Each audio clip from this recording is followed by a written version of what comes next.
কি আর করবো, আমি এলাম 30 বছরের এক বুড়িয়া বেড়া, হুয়ে 11 বছর বয়সের এক মাইয়ের ভিডিও দেখতেছি। তো এছাড়া কী করবো, আমার তো উপায় নাই। হ্যাঁ, তার বয়স হয়েছে 11, সে যেই খেলা দেখাইছে বাংলাদেশের, আজকে আবার তার একটা মেসেঞ্জারের চ্যাট ভাইরাল হয়েছে। সে বলে আমার বফ অনেক রোমান্টিক।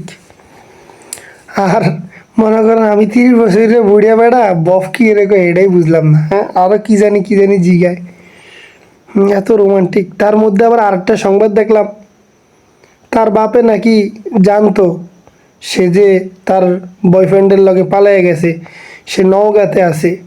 এদিক দিয়ে নাকি তার বাপে আবার ওই ছেলের ফ্যামিলিরে বইলা দিছে কোনোভাবেই যাতে পুলিশের হাতে না তুলে দেয়।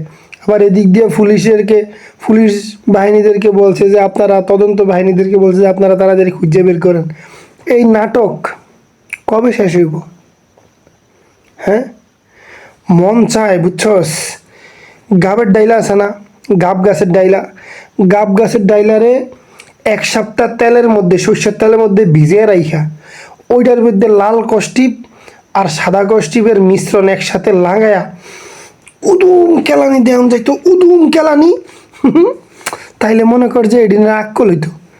এই ছাড়া তো তাদের কোনো পথ দেখতেছি না, তাদের কোনো এই ছাড়া তারা কি মানসিক রোগী না? আচ্ছা, আমি একটা মাঝে মাঝে চিন্তা করি যে তারা মানসিক রোগী না আমরা মানসিক রোগী, যে জীবনে ফোন কিনা ভুল করছি না কি করলাম, কোন অপরাধে এই সমস্ত ভিডিওগুলো আমাদের সামনে আসে? কোন অপরাধে? আল্লাহ কি অপরাধ করছি জীবনে? আল্লাহ, হ্যাঁ, কি অপরাধটা করছি?